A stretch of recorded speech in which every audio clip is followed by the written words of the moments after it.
Hello everyone, this is Ravichandra UPSC CSC welcoming all on Samarthya IAS and judiciary. देखिए information technology को continue करेंगे and finish करेंगे। आज continue के साथ फिनिश भी कर देंगे। This is the last part of information technology act part 9। Shreya Singhal को मिला दी तो 10 वीडियोस बनाए मैंने आईटी के एंड आई होप आप सबको बहुत अच्छा लग रहा होगा। कुछ मिस्टेक्स अगर हो जाती हैं बीच में, एक आध कॉन्सेप्ट इधर उधर हो जाती है तो प्लीज डाउट करके पूछ लीजिएगा। तुरंत मैसेज करके कॉन्टैक्ट मेरा टेलीग्राम का नीचे दिया हुआ है, मोबाइल नंबर आप सबके पास है ही।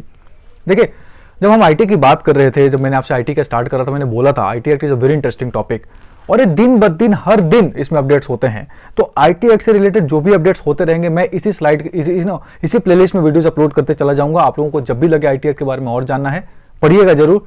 क्रिमिनोलॉजी में जल्दी बनाने वाला हूं वीडियो, कल से परसों से जो भी अवेलेबल होगा मैं बनाऊंगा। एंड उसके बाद आईपीआर के बारे में बहुत लोगों ने डिमांड करा, so many request for IPR. I will definitely making videos on IPR for sure. Bar BR और रेंट कंट्रोल के लिए मेरे पास समय नहीं कि मैं बना पाऊंगा, सो सॉरी फॉर दैट। पर जब भी मौका मिलेगा मैं जरूर बनाऊंगा। It's a bitter cold in Delhi, bitter cold, 7 degree temperature in Delhi right now. अच्छे से रहना आप सब, है ना। स्टार्ट करते हैं हम अपना इन्फॉर्मेशन टेक्नोलॉजी। जहां भी हो, रजाई के अंदर ही हो, पर सुनना वीडियोस को और प्लीज लास्ट तक देखो। आप लोग कहते हो छोटे वीडियोस बनाओ, मेरा शौक नहीं है बड़ा वीडियो बनाना, ट्रस्ट मी। छोटा बनाऊंगा आप ही को दिक्कत होगी। 40 मिनट आप दीजिए अपने आप को, अपना 40 मिनट 35 मिनट दीजिए, आपको पूरी यूनिट समझ में आ जाती है। कोई 10 मिनट में पूरी यूनिट नहीं पढ़ा सकता। अगर वो पढ़ा रहा है तो बातों को छुपा रहा है और वो मैं करना नहीं चाहता। कहूं तो अपने प्लेलिस्ट में 100 वीडियो डाल दूं, आप ऐसे ही देख के हड़क जाओगे यार 100 वीडियोज है कौन देखेगा। 10 वीडियो है, मानता हूं 40 मिनट के, एक दिन 2 दिन करके देखो, पर देखो, ठीक है। This is Samarthya IAS and judiciary, जहां पे आपको बहुत सारी चीजें मिलती है, आप सबको पता है। अच्छा लगता है चैनल तो सब्सक्राइब करिए, शेयर करिए, दोस्तों से बोलिए। आप सबका अपना ही चैनल, आप सबके भाई का चैनल है, ठीक है। हमारा मुद्दा था, स्टार्ट करते हैं। It's magazine December, screenshot is on way, जल्दी बना दूंगा मैं।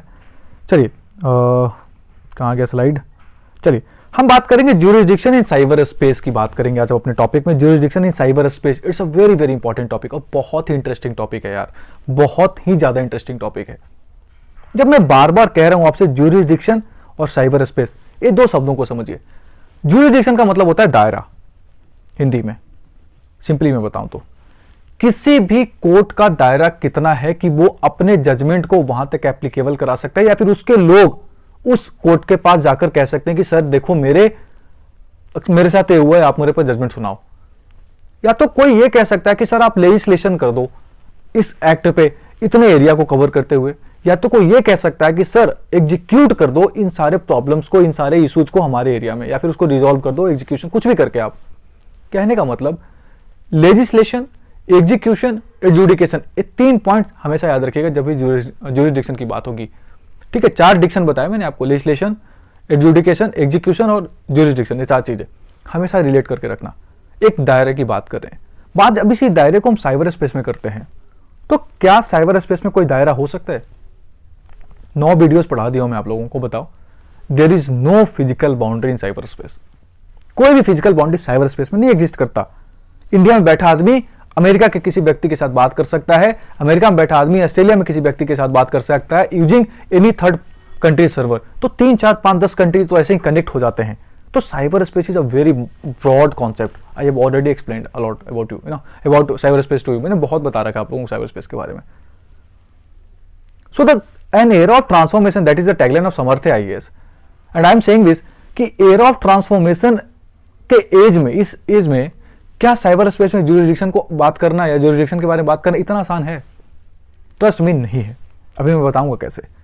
It's a world of globalisation and social linkages and it's a cyber world and accompanying issues. इन तीनों टॉपिक के बारे में आज हम बात करेंगे, कुछ टॉपिक्स को रिलेट करके बात करेंगे। ये बुलेट पॉइंट याद रखिएगा, आगे पीछे का कॉन्टेक्स्ट अपने पेपर में जरूर लिखिएगा।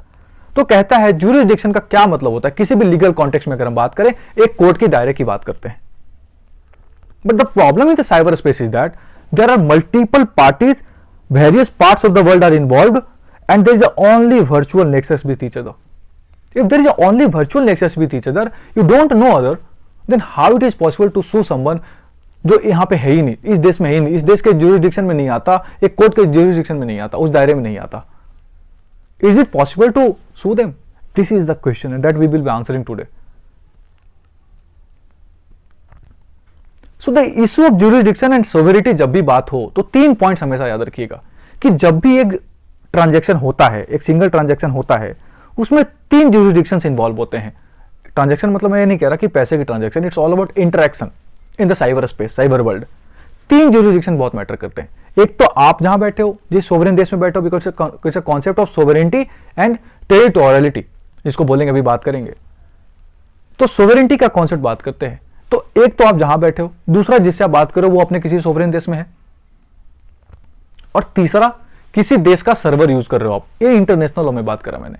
अगर मैं इसी चीज को अपने स्टेट में बात करूं, इंडिया में, बिहार में बैठा आदमी राजस्थान के किसी व्यक्ति से बात कर रहा है, कॉन्फ्रेंस में कोई उत्तर प्रदेश का लड़का है, 3 स्टेट इन्वॉल्व हुए कि नहीं हुए? अगर आप तीनों ने मिलकर कुछ ऐसा करा दैट इज अ क्राइम, किस कोर्ट में सू किए जाओगे आप? सवाल बताओ। इंटर स्टेट जब हम बात करते हैं, इंटर स्टेट, स्टेट्स के बीच में, how jurisdiction will be decided? This is the question.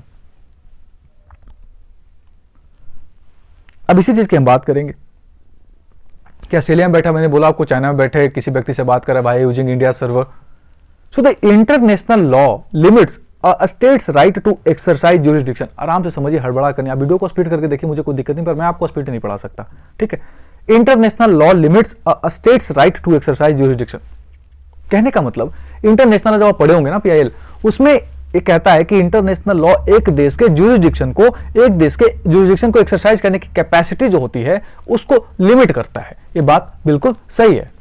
So the internet today is making mockery of all the traditional law as well as modern laws. चाहे आप IPC की बात करो, सीआरपीसी की बात करो, किसी भी चीज की बात करो, किसी भी मॉडर्न लॉ, ट्रेडिशनल लॉ की बात करो, internet is way beyond the thinking of those who are making laws. आप इंटरनेट की दुनिया में अपना कदम ऐसे रख ही नहीं सकते, उसको रेस्ट्रिक्ट कर ही नहीं सकते। There is no restrictions on the internet, I would say. There is no physical, there is no boundary. जब हम इंटरनेट की बात करते हैं तो ना तो बाउंड्री है, ना तो आप इंटरनेट पे आप रेस्ट्रिक्शंस लगा सकते हो। How the jurisdiction will be decided? क्योंकि क्राइम्स तो हो रहे हैं इंटरनेट पे, कैसे डिसाइड करोगे? इंडिया में बैठा, मान लो किसी दूसरे देश में बैठा आदमी किसी तीसरे देश में क्या कर रहा है, कुछ ऐसा क्रिमिनल एक्टिविटी ऑनलाइन करवा रहा है, किसी को टारगेट करके एक्सरसाइज करके तुम ऐसे ऐसे करो, मैं देख रहा हूं यहां से, तो कैसे ज्यूरिसडिक्शन को आप लगाओगे? इसी क्वेश्चन की आज हम बात करेंगे। तो आईटी एक्ट की बात करेंगे, कुछ सीपीसी के सेक्शन 20 की बात करेंगे, सीआरपीसी के सेक्शन 182 की बात करेंगे। तो द आईटी एक्ट ने क्या करा? प्रोटेक्शन तो दी है, साइबर वर्ल्ड में अगर हम बात करें, लोगों को प्रोटेक्शन दिया, इंडिया के लोगों को। सेक्शन 1-2 की, सेक्शन 75 की बात करेंगे जल्दी ही। पर अभी भी जो एक्सपेक्टेशंस था आईटी एक्ट से, वो आप इस चीज को फुलफिल करने में सक्षम नहीं हो पाए हो। आज भी आप उस चीज को फुलफिल नहीं कर रहे हो। भले आप e commerce, e banking, cyber crime, cyber offences के लिए बना दिया आपने, but still IT act is not in a position जहां पे उसने क्या करा है, जो भी ऑफेंसेज हैं, जो भी स्पेस, साइबर स्पेस में हो रहा है, उसको कहीं से भी रिस्ट्रिक्ट करने में अपने आप को कह सकते हैं कि सक्सेस पाया है। ये बात करेंगे, आगे चलते हैं। साइबर ऑफेंसेस की मैंने आपसे पहले भी बात कर रखी है कि साइबर ऑफेंसेस क्या होते हैं और कैसे उसमें, the question is not all about cyber offences. मेरे को साइबर ऑफेंस से कोई मतलब नहीं है, cyber offences are taking place, but the problem is how to deal with the cyber offences, who will be dealing with the cyber offenses, who will be the responsible body for cyberspace, cyber offenses, if there is any kind of cyberspace, cyber offenses taking place, कौन होगा responsible? The question is that, क्या procedure होगा, ये question है। Cyber offences क्या है इसके बारे में बात नहीं कर रहे, उसको रोकेंगे कैसे, कैसे प्रोसीजर मेंटेन करेंगे, इसी चीज की बात करेंगे। कुछ टेस्ट की बात करेंगे, टेस्ट टू डिटरमाइन ज्यूरिसडिक्शन, कैसे हम किसी देश के ज्यूरिसडिक्शन या स्टेट के ज्यूरिसडिक्शन को टेस्ट कर सकते हैं, डिटरमाइन कर सकते हैं, उसके बारे में कुछ टेस्ट लेट डाउन किए गए, उसको समझेंगे, कुछ प्रिंसिपल्स को समझेंगे। इस स्लाइड को आप लोग दिमाग में रखिएगा, सिर्फ स्लाइड आप लोगों के लिए लगाया गया है, ठीक है, जरूरत थी नहीं वैसे। और इस टेलीग्राम लिंक को ज्वाइन कर लीजिए, जुडिशरी क्विज प्रिपरेशन नीचे दिया हुआ है, यहीं पे आपको पीडीएफ आज मिल जाएगा शाम तक। कहता है the jurisdiction is to be based on different principles and theories and test, rule of fair play which is essentially two dimensional in both civil and criminal matters. Civil matter में जब हम बात करते हैं तो सब्जेक्ट मैटर ज्यूरिसडिक्शन की बात करते हैं, आखिर सब्जेक्ट मैटर क्या है, और पर्सनल ज्यूरिसडिक्शन की बात करेंगे।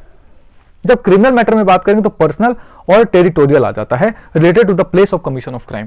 समझ रहे आप, इतना तो पता होगा, सीपीसी सीआरपीसी पढ़ रखा आपने। सीआरपीसी में हम ये चीज देखेंगे ज्यादा, अगर हम बात करें क्राइम्स के, क्रिमिनल मैटर्स में, कि आखिर वो क्राइम करने वाला जो है उसका टेरिटोरियल क्या है, कहां पे वो क्राइम हुआ है।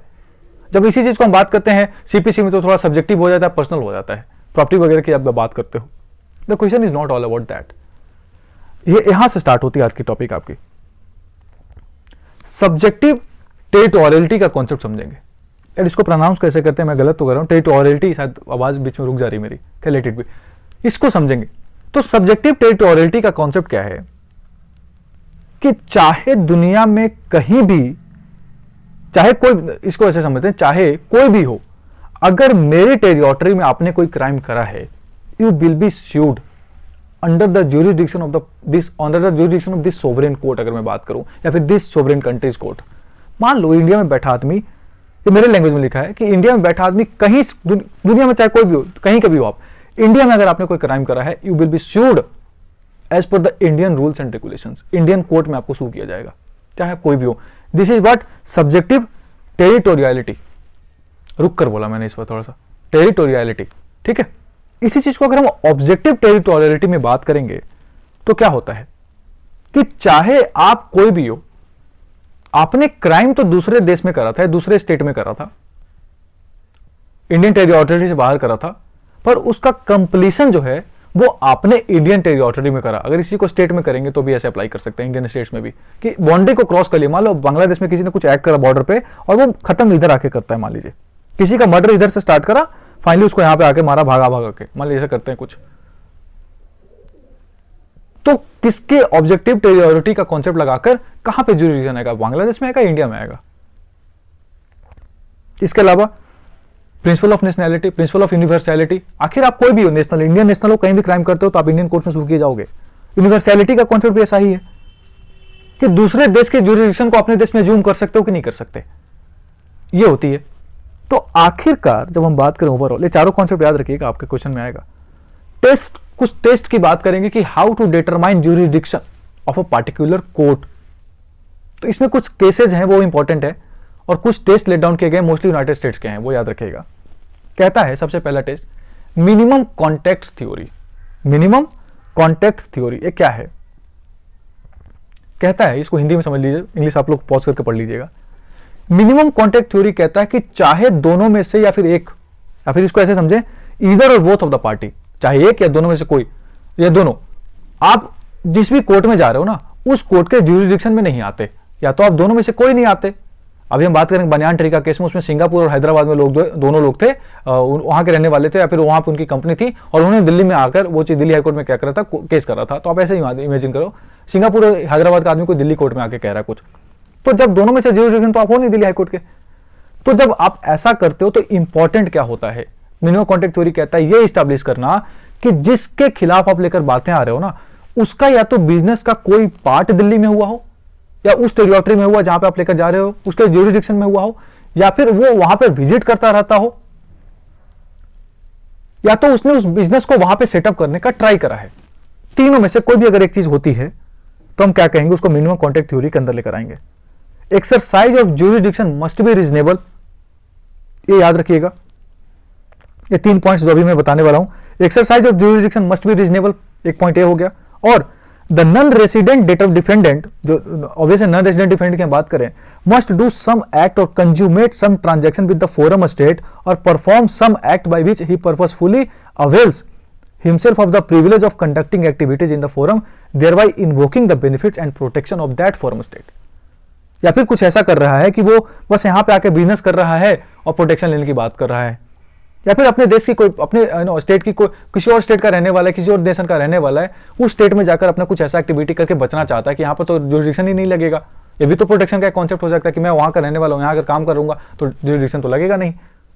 या फिर the claim must be one which arises out of or result of the defendant's forum related activity. सिर्फ और सिर्फ उसी एक्टिविटी से रिलेटेड आप क्या कर सकते हो, जिस राज्य में या जिस स्टेट में उसका बिजनेस कंज्यूमेट हुआ है ना, उससे से रिलेटेड, उसी डिस्प्यूट से सिर्फ आप बात कर सकते हो, उतने ही मैटर से बात कर सकते हो। ये 3 पॉइंट्स याद रखिएगा।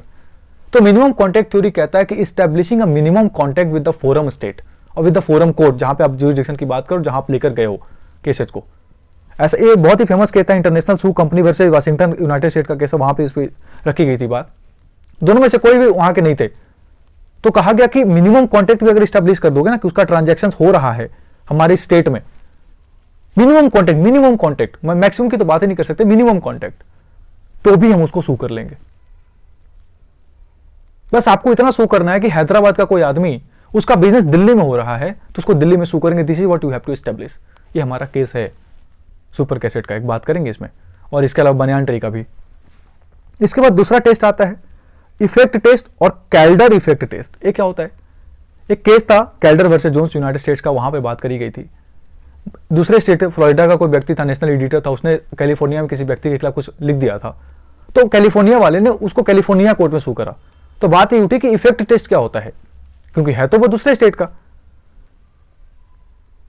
ऐसा प्रॉब्लम क्या है, सारी बातें ऑनलाइन ट्रांजेक्शन की कर रहा हूं मैं, अभी तक साइबर स्पेस की कर रहा हूं मैं।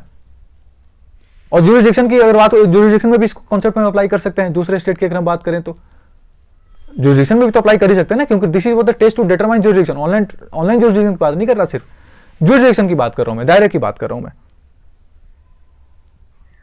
तो इसमें भी 3 पॉइंट्स रखी गई थी, वो पॉइंट याद रखिएगा कौन कौन।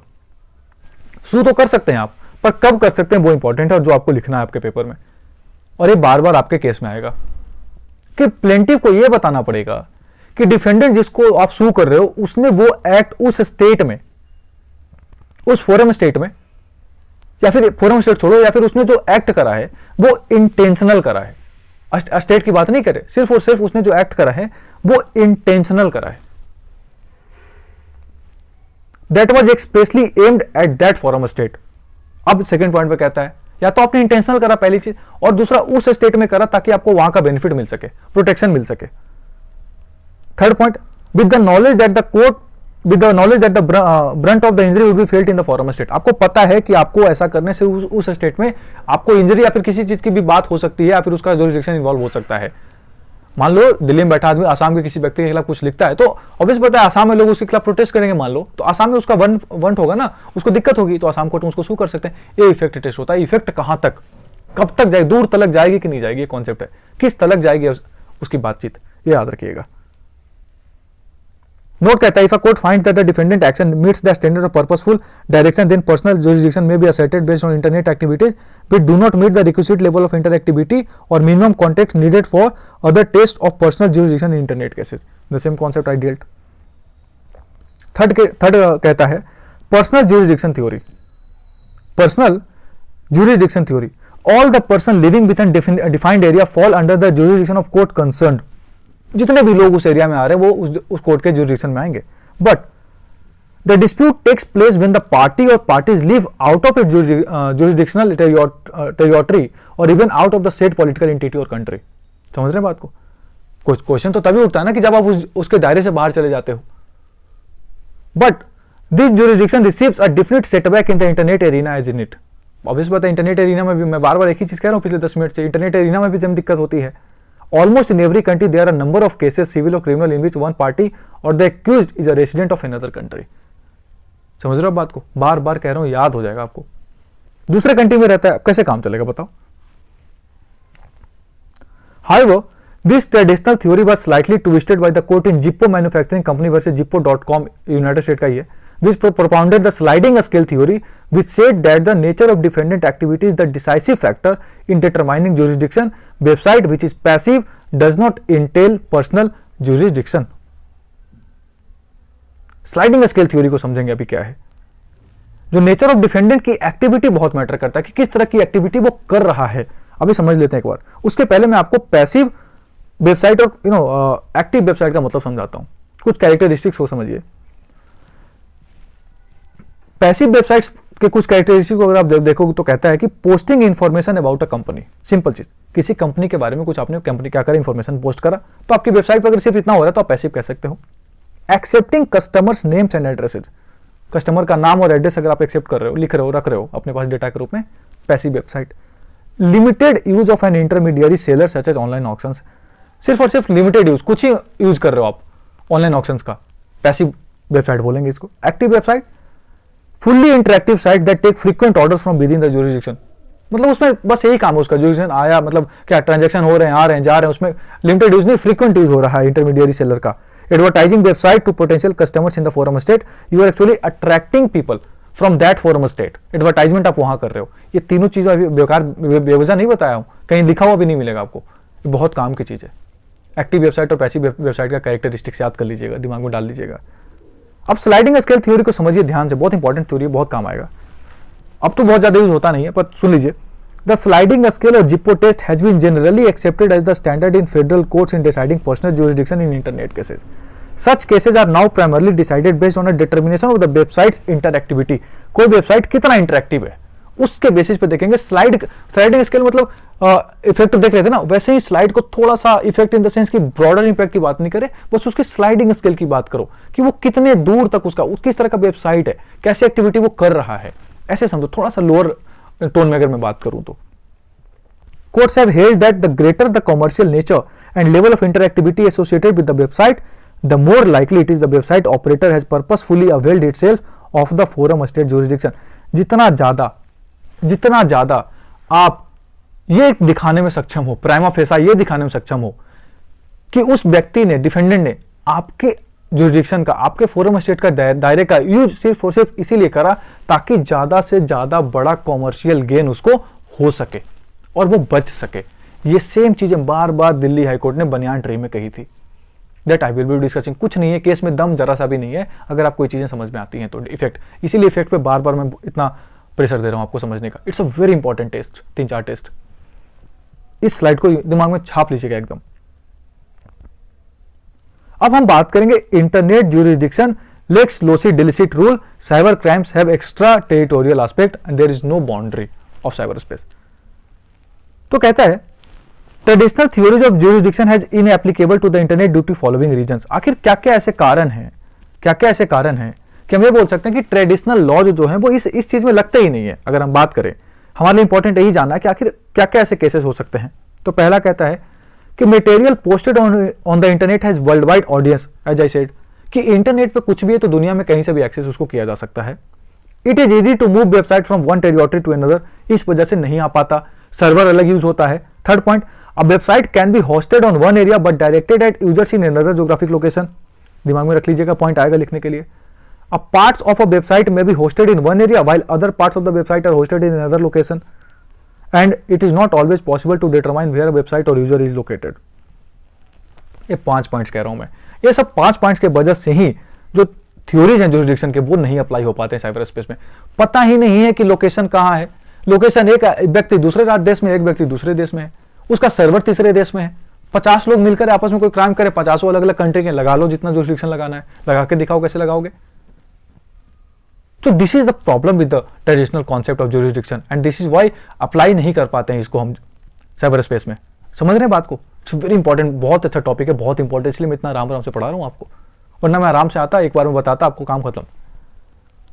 तब मेन एरियाज ऑफ कॉन्फ्लिक्ट क्या है, एक एक पॉइंट लिखा है मैंने आज। मेन एरियाज ऑफ कॉन्फ्लिक्ट क्या है? सोवरेन कॉन्फ्लिक्ट, यार सोवरेन देश है, कैसे आप उसकी सोवरेनिटी को आप क्रॉस कर सकते हो। इंडिया, आपने अगर कोई मूवी देखा होगा उसमें दिखाया गया कि श्रीलंका भले ही छोटा देश है पर इंडिया उसकी सोवरेनिटी को इंपैक्ट नहीं कर सकता ना। आप उसके घर में घुस नहीं सकते कभी भी, उसके देश में इंफॉर्मेशन ऐसे हैकिंग करके नहीं ले सकते आप। यू आर सोवरेन देश कंट्री, वो भी एक सोवरेन कंट्री है। हाइपोथेटिकल केसेस, यार 50 लोग 100 लोग मिलकर अलग अलग टेरिटरी के लोग अगर कुछ एक्टिविटी कर ले तो हाइपोथेटिकल के दिमाग खराब हो जाएगा आपका। कि मान लीजिए अमेरिका में बैठा एक डॉक्टर इंडिया में किसी पेशेंट को कुछ प्रिस्क्राइब कर दे, कुछ हो जाए, तो अमेरिका में सू करोगे कि इंडिया में सू करोगे, किसको करोगे? ये सब केसेस अभी बताएंगे। या तो जब आप ऐसा करते हो तो ओवर इंक्लूसिव करो, तो और लोगों को ऐड कर ले रहे हो, या तो अंडर इंक्लूसिवनेस से कम लोगों को अटैच कर पा रहे हो आप। या तो आप ऐसा करो कि कुछ केस ऐसा है तो 10 लोग अटैच थे, आपने 20 लोगों को अटैच कर लिया, तुम भी हो, तुम्हारे देश का एक ईमेल का एक पॉइंट यहाँ ऐड हुआ है, तुम्हारे .com यहाँ यूज हुआ, तुम्हारा ब्रॉडकास्ट यहाँ से आया है, तुम्हारा इंटरनेट यहाँ से आया है, तो ऐसे करके 50 लोगों को ऐड कर दे रहे हो या तो कम कर रहे हो। आपको समझ में नहीं आ रहा कि कौन कौन इन्वॉल्व है। So these are the problems with the concept of jurisdiction in cyber space. बहुत इंपॉर्टेंट है ये समझना आपके लिए। ये सब पॉइंट लिखना पेपर में, डायरेक्ट कह रहा हूँ, डायरेक्ट पेपर में लिखना, फालतू मत लिखना, इतना लिख देना बस पेपर में। These are the very important elements. अब हम इंडियन कॉन्टेक्स्ट में बात करेंगे। 2-4 मिनट बहुत काम की चीज आपको बताने वाला हूं। सीपीसी के रूल, अगर आपको सेक्शंस पता होंगे ना, सेक्शन 16, 15 to 19 तक, तो उसमें इसी चीज की बात करी गई, ज्यूरिसडिक्शन की बात करी गई है। Specific jurisdiction provisions relating to movable immovable property in section 16 to 18। In case of movable property the jurisdiction rule is mostly defendant centric and in case of immovable property it is the lex situs rule rule, the law of the forum where the property situated. हमारा मुद्दा ये सब नहीं है, मेरे को 16, 18 आपको बताना नहीं था। मुद्दा मेरा सीपीसी 20 को डील करना। सेक्शन 20 कहता है the section 20 of the code covers the international jurisdiction and has interpreted in the internet related cases. Section 20 कहता है कि अगर किसी सेक्शन में सब बात नहीं हो रही है तो 20 के अंदर ले आओ उन सब दायरों को। अगर किसी ज्यूरिसडिक्शन को डिसाइड करने में प्रॉब्लम हो रहा है तो सेक्शन 20 के अंदर बात करो। 16 से 19 के बात मत करो, अगर दिक्कत हो रही तो 20 में बात करो। अब इसी सेक्शन 20 के लिए इंपॉर्टेंट हमारे लिए समझना कि आखिर ये सेक्शन 20 क्या सर्व क्या करता है? तो कहता है ingredients for the purpose of institution of other suit in a court within the local limits of host jurisdiction the defendant or each of the defendants resides or carries on business. इस carries on business पे बहुत बात करेंगे अभी. और personally works for gain at the time of commencement of suit any of the defendants where there are more than one defendant resides or carries on business or personally works for gain at the time of the commencement of suit provided that in such cases either the leave of the court is given or the defendants who do not reside or carry on business or personally work for gain as aforesaid acquaintance in such institution or the cause of action wholly or partially arises. इतना अंग्रेजी बोलने में मेरी दिमाग खराब होती है कई बार, पर लिखना है आपको. स्लाइड पीपीटी चाहिए, कह रहे हो पीपीटी भेज दो, लो पढ़ो आप इसको. तो सेक्शन 20 की बात अभी हम डिटेल जब केस करेंगे तो उसके बारे में भी बात करेंगे कि किसी भी सेक्शन, अगर किसी सेक्शन में जुरिडिक्शन का इशू आ रहा है तुम यार उसको 20 में ले आओ. कोई भी सूट किसी भी कंट्री का किसी भी लिमिट को अगर आप लाना चाहते हो सेक्शन 20 के साथ डील करो. अभी हम बात करेंगे इसके बारे में और सेक्शन 20C की बात करेंगे. तो जुरिडिक्शन आईटी में क्या है, जब हम आईटी एक्ट की बात करेंगे साइबर स्पेस की. The state legislative enactments primarily reflect its perspective jurisdiction. For example the IT act 2000 provides for perspective jurisdiction as it states the provision of this act shall apply also to any offence, सुनना ध्यान से, also to any offence or contravention committed outside India by any person irrespective of his nationality. चाहे आप किसी भी देश के national हो, इंडिया से बाहर अगर आपने कुछ क्राइम करा है तो अगर आपका उसका इंपैक्ट जो है वो इंडिया में कुछ दिख रहा है ऐसा एज, तो उसको हम क्या करेंगे, आईटी एक्ट के अंदर लेकर आएंगे, उसके जुरिडिक्शन को वहां पे इनलार्ज करता है. Further, this act shall apply to an offence or contravention committed outside India by any person if the act or conduct constituting the offence or contravention involves a computer system or computer network located in India. It is the legislative function of the government to enact and judicial and or administrative function to enforce those laws. Thus, the principle of jurisdiction followed by a state must not exceed the limits which international law places upon its jurisdiction. बार-बार कह रहा हूं. Important क्या है jurisdiction की जब हम बात करते हैं साइबर स्पेस में? So the important point is that वो जो कंप्यूटर नेटवर्क है, वो कंप्यूटर सिस्टम, वो कहां लोकेटेड होना चाहिए? इंडिया में होना चाहिए. अगर ऐसा लोकेटेड है और उसके बाद कोई भी offence or contravention committed outside India by any person, पर उसका जो सोर्स कोड है ना, कंप्यूटर सोर्स कोड, वो इंडिया में लोकेटेड है, उसको आईटी एक्ट के अंदर सू किया जा सकता है. उसको आईटी एक्ट के अंदर हम कवर करते हैं. उसके अलावा आपका दोनों पॉइंट जो लिखा हुआ है कि any offence or contravention committed outside India by any person irrespective of his nationality, वो भी आएगा. तो इसी को कहते हैं सेक्शन 75 और सेक्शन 12 का जो कॉम्बिनेशन, उसको एक बार ध्यान से देखेंगे तो समझेंगे आप ज्यादा अच्छे से. जब सेक्शन 75 को आप जब पढ़ोगे, वो क्या कहता है? Act to apply for offence or contravention committed outside India. कैसे देखते हैं उसको? Subject to the provisions of sub section 2, the provisions of this act shall apply also to any offence or contravention committed outside India by any person irrespective of his nationality. For the purpose of subsection 1, this act shall apply to any offence or contravention committed outside India by any person if the act or conduct constituting the offence or contravention involves a computer system or computer network located in India. ये section 75 दिमाग में डाल लीजिए, आपको paper में लिखना पड़ेगा. 9 तारीख को लिख के दे रहा हूं मैं आपको, आएगा ही आएगा. बहुत इंपॉर्टेंट है कि सेक्शन 75 कहता है कि अगर देश के बाहर भी कोई क्राइम हो रहा है वो तो आएगा ही, पर उसका सोर्स कोड अगर इंडिया में है तो वो भी आएगा. ये बात इंपॉर्टेंट है, आपको दिमाग में रखना है. Irrespective of his nationality, if any person is committing the crime, अगर उसको आईटी एक्ट में अंदर आपको लाना है तो प्रॉब्लम क्या होगा? आपको क्या दिखाना पड़ेगा कि उसका source code, computer source code कहां है? इंडिया में लिखा हुआ है. ये क्वेश्चन एक आया था, मैंने आपको पहले भी बताया था किसी केस में कि इंपॉर्टेंट क्या है कि उसका जो सोर्स कोड है वो इंडिया में अप्लाई हो रहा है, इंडिया में उसका बात हो रही है, इसलिए हम उसको बोलेंगे कि वो सेक्शन 75 के अंदर आईटी एक्ट में कवर है. Any person irrespective of his nationality. But the problem आपको क्या बताना है कि उसका जो सोर्स कोड है, कंप्यूटर सोर्स कोड, वो कहां है? इंडिया में है. आगे चलते हैं. सेक्शन 46 आपको कहता है कि power to adjudicate in cases of contravention of any provision of this act and for the purpose adjudicating it provides for the appointment of adjudicating officer. पता है ट्रिब्यूनल, मैंने आपको बता रखा है, cyber appellate tribunal section 48. Section 61 कहता है civil court not to have jurisdiction. अगर कोई साइबर ट्रिब्यूनल होता है तो उसके बाद आप जुरिडिक्शन में नहीं जाते सिविल कोर्ट में. आप सबको पता है यार, ट्रिब्यूनल के बाद आप हाई कोर्ट जाओगे, सुप्रीम कोर्ट जाओगे, आप सबको ये चीज पता है.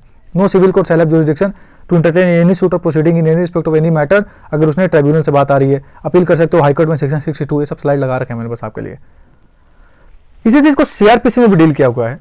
The criminal procedure code and information technology act 2000 resolve the jurisdictional issue in case of cyber crimes in India. कैसे करता है?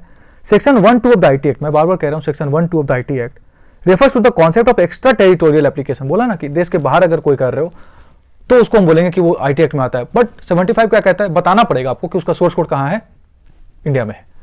तो section 1(2) of the IT act refers to the concept of extra territorial application of the act by stating that it is extended to whole of India and applies to any person, any offence or contravention committed outside India by any person. The interpretation of the above provision suggests that the nationality of the offender is not an issue for the application of IT Act. इसी तरीके से criminal procedure code का section 177 से 189 तक भी deal करता है। ये बात सीआरपीसी में आप लोगों ने पढ़ी है, वो भी मैं ज़्यादा डिटेल में डिस्कस नहीं कर सकता। बस इतना याद रखें कि सीआरपीसी, सीपीसी और आईटी एक्ट मिलकर डील करते हैं। आईपीसी भी डील करता है, आईपीसी के भी बहुत सारे सेक्शंस, पर इतना होने के बावजूद ज्यूरिडिक्शन आज तक इंटरनेट में डिसाइड नहीं कर पाया कोई। अब बहुत, मैं कई रिसर्च पेपर पढ़ रहा था, उसमें लिखा हुआ था कि despite all this mechanism still internet jurisdiction को हम बता ही नहीं सकते कहां आता है। तो सेक्शन 1(2) तो कहता है कि if any person committing the crime irrespective of his nationality outside India, उसको आईटी एक्ट के अंदर ला सकते हैं, पर उसका सोर्स कोड दिखाना पड़ेगा कि वो इंडिया में हुआ। ये इंपॉर्टेंट याद रखिएगा, प्रोवाइजो एक तरीके से मैं बता रहा हूं। सेक्शन 75, सेक्शन 1(2) को कभी अकेले नहीं पढ़ सकते आप, सेक्शन 75 के साथ अलॉन्ग विथ आपको करके पढ़ना पड़ेगा वो चीज। एक कन्वेंशन आप पढ़ लीजिएगा, बुडापेस्ट कन्वेंशन जो है, इंडिया इसका पार्ट नहीं है फिलहाल। 2001 में कन्वेंशन हुआ था, यूपीएससी के समय में मैंने पढ़ा था इसके बारे में बहुत कुछ। India is not a part of the convention still, जिसमें बात हुई थी कि कैसे साइबर क्राइम के साथ डील कर सकते हैं, कैसे जुरिडिक्शन को डिसाइड करेंगे, अगर कुछ ऐसा हो रहा है तो एक्स्ट्राडिशन का कॉन्सेप्ट क्या होगा, बहुत सारी बातें इसमें करी गई थी। Just pause the video, just read it. Convention अगर आया तो आप ले लीजिएगा, अदरवाइज मैंने आपको इतना बता दिया है। India is not a part, और स्टिल अभी तक पार्ट नहीं है, क्योंकि हम उस टाइम तक पार्टी नहीं थे ड्राफ्ट करने में, ऐसा इंडिया वाले कहते हैं हमेशा से। ठीक है, गवर्नमेंट ऑफ इंडिया का ये स्टांस रहा है। इतना मैंने बता दिया। नाउ केसेस, अब आते हैं केसेस पे। केसेस सबसे सिंपल केसेस है। अगर आपको इतना समझ में आ गया होगा तो मेरे सामने भी आपकी केसमेट पड़ी हुई है, मैं केसमेट से देखूंगा, अभी मैं आपको सारी चीजें बताऊंगा एक एक करके, ध्यान से क्वेश्चंस को। बानियान ट्री होल्डिंग लिमिटेड वर्सेस मुरली कृष्णा रेड्डी का केस है। मैंने आपको केस बताया था, पहला केस सब्जेक्टिव टेरिटोरियलिटी मैंने बताया था ना आपको। चाहे आप कोई भी, अगर मेरे देश में क्राइम करते हो तो आप क्रिमिनल हो, मतलब उसको आप सू किया जाएगा। ऑब्जेक्टिव भी मैंने आपको बताया, अगर मेरे देश में उसका कंज्यूमेशन हो रहा है, खत्म हो रहा है फाइनल पार्ट, चाहे कुछ भी हो रहा है तो उसको हम क्या बोल रहे हैं, ऑब्जेक्टिव की पार्ट करेंगे अगर आप इंड करते हो। टेस्ट में मैंने आपको बताया मिनिमम कॉन्टैक्ट, चाहे दोनों में से कोई नहीं था। इसमें क्या हुआ था बनियान ट्री होल्डिंग में, सुनिए मेरी बात से। ये है बनियान ट्री करके इनका एक अपना हॉस्पिटैलिटी बिजनेस था, सिंगापुर बेस्ड, इंडिया में रजिस्टर्ड नहीं थे अभी तक, रजिस्ट्रेशन इनका पेंडिंग था। ऐसे ही एक और केस इंडिया में एक और था व्यक्ति जिसका अपना सेम तरह का बनियान ट्री करके एक और ऐसा कुछ बनियान ट्री रिट्रीट करके ऐसा ही कोई बिजनेस चल रहा था हैदराबाद में, एक हैदराबाद में एक सिंगापुर में। दोनों इंडिया के जिस कोर्ट में लेकर आए थे, दिल्ली हाई कोर्ट में, वहां के टेरिटोरियल जुरिसडिक्शन में नहीं है। मुद्दा यही उठा कि क्या हमारे टेरिटोरियल जुरिसडिक्शन में आते हो आप? तो 3 क्वेश्चंस आपके लिए इंपॉर्टेंट है। For the purposes of passing off action, ये क्या कह रहा था, डबल एफ होगा ये, बनियान ट्री होल्डिंग वाले कह रहे थे कि ये हमारे कॉपी करके, हमारी चीजों को कॉपी करके पासिंग ऑफ कर रहे हैं सर्विसेज को, हमारे नाम पे अपनी सर्विसेज पास कर रहे हैं लोगों को। तो ये पासिंग ऑफ का जो कॉन्सेप्ट है उसके अंदर ये आते हैं। मैंने पहले वीडियोस में पासिंग ऑफ का कॉन्सेप्ट आपसे डील कर रखा है। For the purposes of passing off action or an infringement action, चाहे कॉपीराइट की बात करो, where the plaintiff is not carrying on business within the jurisdiction of court, in what circumstances can it be said that the hosting of a universally accessible website by the defendant lends jurisdiction to such court where such suit is sued? बात को समझो आप, चाहे आपका infringement की बात करो, चाहे आप बिजनेस पासिंग ऑफ एक्शन की बात करो, पर इसमें पासिंग ऑफ एक्शन की बात हुई थी, इन्फ्रिंजमेंट की बात नहीं हुई थी, मोस्टली पासिंग ऑफ एक्शन की बात करी थी इन्होंने। जब आप पासिंग ऑफ एक्शन की बात कर रहे हो और आप में से कोई डिफेंडेंट चाहे प्लेंटिफ दोनों में से कोई हमारे जुरिसडिक्शन में नहीं आता, तो क्या यह कहना सही होगा कि यूनिवर्सली एक्सेसिबल वेबसाइट को अगर डिफेंडेंट एक्सेस कर, मतलब उसके द्वारा अगर कोई वेबसाइट बनाया हुआ उसको यूनिवर्सली एक्सेसिबल कर सकते हो आप, तो वो हमारे टेरिटोरियल जुरिसडिक्शन में आता है? मैं अगर बैठ के दिल्ली में बैठ के उसके वेबसाइट को एक्सेस कर रहा हूँ, बिहार में बैठ के उसके वेबसाइट को एक्सेस कर रहा हूँ, तो सिर्फ क्या इस बेसिस पे आप लेके दिल्ली हाईकोर्ट में आ जाओगे, पटना हाईकोर्ट में चले जाओगे? Question number 1, universally accessible element. Question number 2, in a passing off or infringement action, passing off में बार बार डबल एफ कर लीजिएगा, where the defendant is sought to be sued on the basis that its website is accessible in the forum state, what is the extent of the burden on the plaintiff to prima facie establish that the forum code had jurisdiction to entertain the suit? The same question with certain changes, use की बात कर रहे हैं। Third point, is it permissible for the plaintiff to establish such prima facie case through trap orders or trap transactions? अब इसको समझिए आप। इस केस को जब डील कर रहे थे दिल्ली हाई कोर्ट में, तो उस कोर्ट ने कहा कि या तो आप मुझे मिनिमम कॉन्टैक्ट थ्योरी दिखा दो, अप्लाई होता है, या तो मुझे इफेक्ट थ्योरी बता दो, या तो मुझे जिप्पो टेस्ट बता दो, या तो स्लाइडिंग स्केल टेस्ट बता दो। अब मैंने उस टेस्ट में आपको तीनों पॉइंट्स बता रखे हैं कि जब नॉन रेसिडेंट हो तो आपको क्या बताना है। कोई भी हो, नॉन रेसिडेंट हो, दोनों में से कोई एक, what is important to show कि उसके पार्ट, बिजनेस का कोई पार्ट या बड़ा पार्ट या कंज्यूमेशन वाला पार्ट हमारे फोरम स्टेट में हुआ, हमारे जुरिडिक्शन में हुआ हो, उसी चीज से रिलेटेड आप डिस्प्यूट लेके आ सकते हो। मिनिमम कॉन्टेक्ट,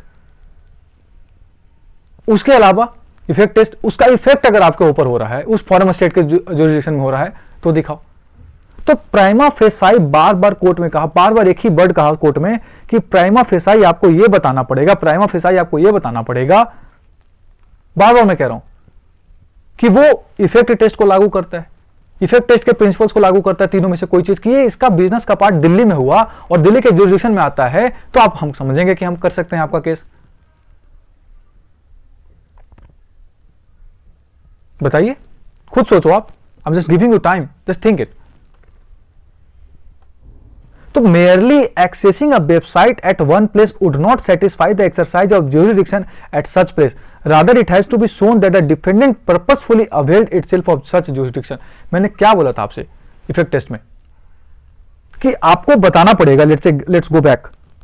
इतना आसान नहीं था, मैं आपको बार बार कह रहा हूं इफेक्ट टेस्ट में, इसलिए मैं फोकस कर रहा हूं, आप लोगों को समझना बहुत इंपॉर्टेंट है, बहुत ही ज्यादा इंपॉर्टेंट है। देखिए effect test, an intentional action that was expressly aimed at the forum state or with the knowledge कि उसका इंपैक्ट का होने वाला फॉरम स्टेट में, तीनों चीजों में से कुछ हो रहा है क्या? उस डिफेंडेंट ने क्या इंटेंशनली दिल्ली के जुरिडिक्शन को यूज करा है, दिल्ली में उसको ज्यादा कमर्शियल बेनिफिट होगा इसलिए वो यूज कर रहा है और उसका इंपैक्ट दिल्ली में ज्यादा देखा जाएगा, ये इंपैक्ट कर रहा है क्या? ऐसा कुछ हो रहा है क्या? वो दिल्ली हाईकोर्ट के दायरे में आता है क्या? ये बात बताना था। देखिए कॉमर्शियल नेचर जो है वो इतना बड़ा यूज करना चाहता है, स्लाइडिंग स्केल थ्योरी मैंने आपको बोला था कि वो बड़ा सा बड़ा कॉमर्शियल बेनिफिट लेना चाहता है उस फॉरम स्टेट में आकर। क्या आप इस चीज को सक्षम है बताने में? बनाना स्टेट वाले केस में यही कहा गया कि आपको यह बताना है पहले प्राइमा फेसाई, आप मुझे यह बताइए कि कैसे आप एस्टेब्लिश करते हैं कि जिसके खिलाफ आप लेकर आए डिफेंडेंट को वो पर्पसफुली इंटेंशनली पासिंग ऑफ वाला एक्शन जो है वो दिल्ली में कर रहा है और दिल्ली जुरिडिक्शन के अंदर में कर रहा है और उसका कमर्शियल बेनिफिट दिल्ली में ज्यादा हो रहा है। सिर्फ मेयरली एक्सेस करने से नहीं होगा कि दिल्ली में बैठकर किसी ने एक्सेस कर लिया तो हम कह सकते हैं, it is not possible to say. और ट्रैप ट्रांजैक्शन तो बिल्कुल नहीं कह सकते इसको। हाँ, ट्रैप ट्रांजैक्शन हो सकता है कि आप लोगों को फंसा कर ले, ट्रैप करके कि अरे हम यही है, क्या नाम है, पर वो पासिंग ऑफ एक्शन ऐसे नहीं डिसाइड किया जा सकता है, नहीं बोल सकते इसको। So the commercial transaction entered into the defendant with an internet user located within the jurisdiction of the forum court cannot possibly by a solitary trap transaction, since that would not be an instance of the purposeful availment of the defendant, बल्कि real commercial transaction होना चाहिए। यार हम दिल्ली में बैठ के payment कर दी तो क्या हमारा ट्रैप ट्रांजैक्शन हो गया? नहीं, ट्रैप ट्रांजैक्शन तो मटेरियल नहीं करता था इस केस में। केस में मैटर क्या करता है, आपको यह बताना कि डिफेंडेंट ने पर्पसफुली इंटेंशनली फोरम स्टेट के प्रोटेक्शन का यूज करा है, उसके जुरिडिक्शन का यूज करा है। ट्रैप ट्रांजैक्शन तो आप पेमेंट कर रहे हो, आप यहां बैठ के पेमेंट कर दो, इससे क्या हो जाएगा? हाँ, ट्रैप ट्रांजैक्शन तब कहते जब वो यहाँ पे आता, फिजिकली प्रेजेंट होता, फिजिकल उसका बिजनेस होता, आपके नाम पे अपना यहाँ चलाता, लोगों से आकर सामने से बातचीत करके सब कुछ प्रोवाइड करता, तो बोल सकते ट्रैपिंग कर रहा है। बट इट्स ऑनलाइन साइट नहीं बोल सकते। ऐसा ही एक केस, सिमिलर तरह का केस हुआ, पिया transport agency versus union of India का केस था, जिसमें पिया ट्रांसपोर्ट एजेंसी ने इलाहाबाद हाईकोर्ट को अप्रोच करा था क्योंकि भारत कोकिंग कोल लिमिटेड और बीसीसीएल जिसको बोलते हैं, उसके ई ऑक्शन हुए थे कोयला की बेचने की। कुछ पैसे दे भी दिए गए थे, ईमेल के थ्रू भेज भी दिया गया था, मतलब चेक वगैरह सब कुछ दे दिया गया था पिया ट्रांसपोर्ट एजेंसी से, पर बीसीसीएल ने डिक्लाइन कर दिया कि हम आपको नहीं भेजेंगे क्योंकि उसको हायर बिडिंग मिल गई थी। तो ये इलाहाबाद हाईकोर्ट चले गए। तो इलाहाबाद हाईकोर्ट में मुद्दा क्या उठा कि क्या इलाहाबाद हाईकोर्ट सू कर सकता है? The same question. तो इलाहाबाद हाईकोर्ट ने कहा कि कर सकता है। क्यों? Section 13(3) of the IT act कहता है कि an electronic record, email is an electronic record, is deemed to be received at the place where the address has his place of business, addressee has his place of business, addressee होगा। कहने का मतलब section 13(3) कहता है कि electronic record को हम तभी डीम कर सकते हैं, तभी उसको कह सकते हैं कि उस जुरिडिक्शन में आता है कि आखिरकार उसका जो रिसीविंग है, वो रिसीविंग एंड है, वो हमारे यहाँ पे होना चाहिए। क्योंकि जब आप पढ़ते हो ना, क्या नाम है, कॉन्ट्रैक्ट पढ़ा होगा आपने, तो उसमें स्टैटिक पार्ट होता था, फैक्स वगैरह, टेलीफोन वगैरह की बात होती थी कि किस लोकेशन में इंडेड है, कहां पे उसको सू कर सकते हैं। But email is not a kind of static part, it's a server, कहीं भी हो सकता है, उसको आप लेके कहीं भी जा सकते हो, उसका एक डॉट कहीं का भी यूज, मतलब email is not a kind of thing कि वो स्टैटिक है कि हाँ उस राज्य में है तो उस राज्य का हो गया, उस राज्य में उसका जुरिडिक्शन आ गया। टेलीफोन वगैरह कॉन्टैक्ट में होता कि जहां पे सुन लिया वहां पे कॉन्टैक्ट हो गया, पर यहां पे ऐसा नहीं है। जहां पे ईमेल का एड्रेस दिया हुआ है ना बिजनेस का, वहां पे होगा। और इसका बिजनेस कहां था? चंदौली वाराणसी में। तो इलाहाबाद हाईकोर्ट का जुरिडिक्शन आएगा, क्योंकि इसका बिजनेस कहां है? उत्तर प्रदेश में। और ईमेल में लिखा हुआ एड्रेस कहां का है? उत्तर प्रदेश का। तो उत्तर प्रदेश के एरिया में आ जाएगा। ऐसा ही एक और केस हुआ और देखते हैं, याद रखिएगा। Super cassette industry limited versus माई स्पेस जो अनदर का केस है, उसमें भी क्या हुआ कि सुपर कैसेट की कॉपीराइट का मैंने बात पहले भी करा, सुपर के इस केस के बारे में। सुपर कैसेट के क्या हुआ था? कॉपीराइट की बात करी थी माई स्पेस के द्वारा।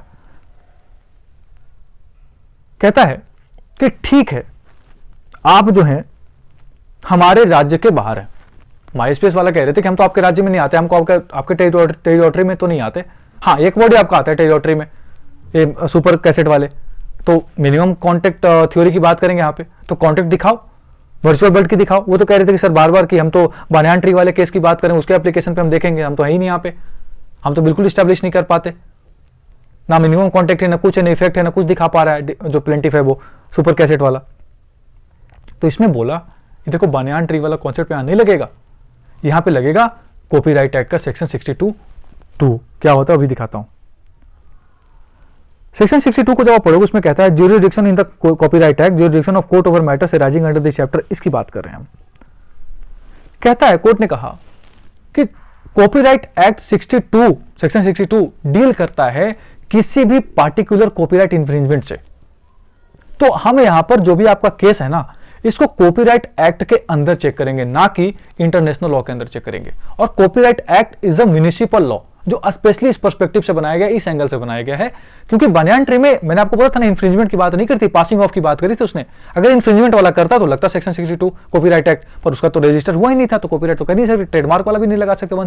सेक्शन था 134, एक कॉन्सेप्ट तो लग ही नहीं सकता, दोनों में से कोई कॉन्सेप्ट नहीं लगता। पर यहां कॉपीराइट एक्ट लगेगा, क्योंकि copyright act section 62 municipal law है और पब्लिक इंटरनेशनल लॉ के ऊपर की बात करता है। तो territorial jurisdiction on infringement of copyright when defended based outside India, इस केस में दिल्ली हाईकोर्ट ने कहा कि बिल्कुल लगा सकते हैं। हमारा एक तो फॉरम स्टेट में है, इफेक्ट इसका इंडिया में है, दिल्ली में है, तो हम लगा सकते हैं ज्यूरिसडिक्शन। और वैसे भी कॉपीराइट एक्ट कहता है इसके बारे में, इट्स अ म्युनिसिपल लॉ, क्योंकि ये इंडिया में क्राइम हुआ है।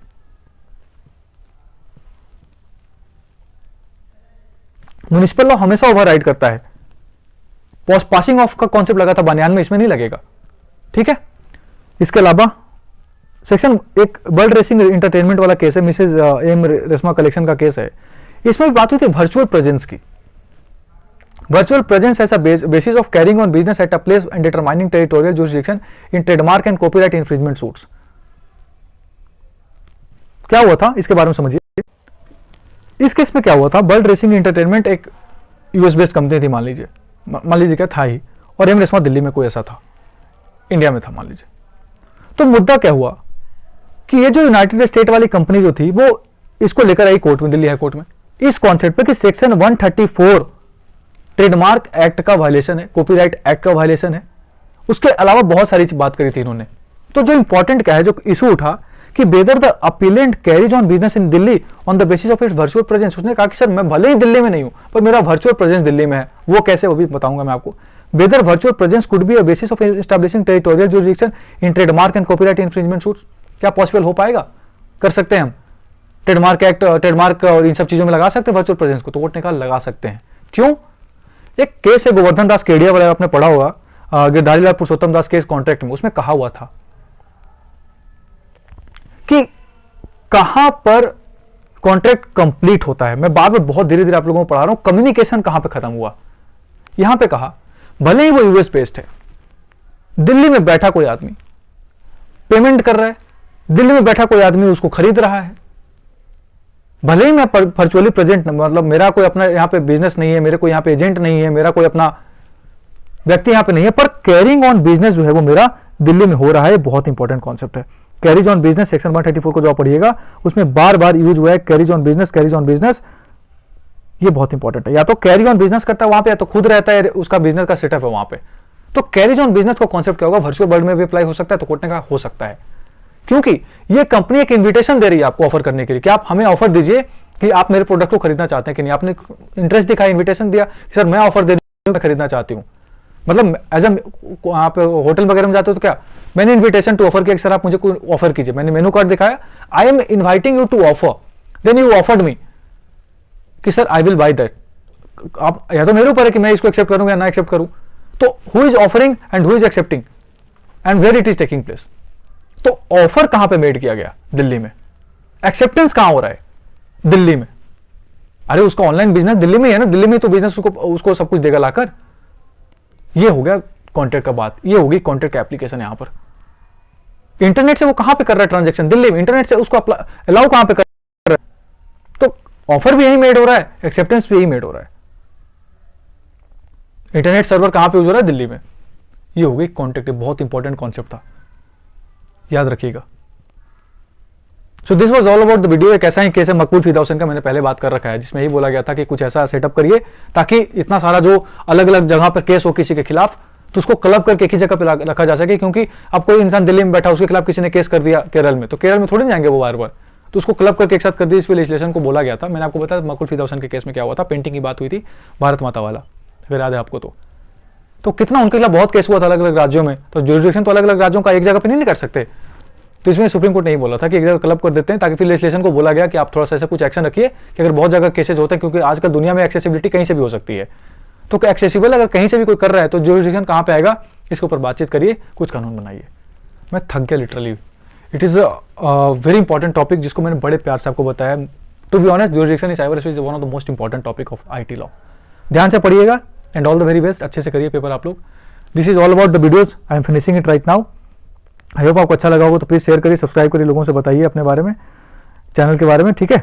With this let's end the topic. I hope आपको अच्छा लगता होगा। थैंक यू, सब्सक्राइब करिए, लाइक करिए। Thank you so very much.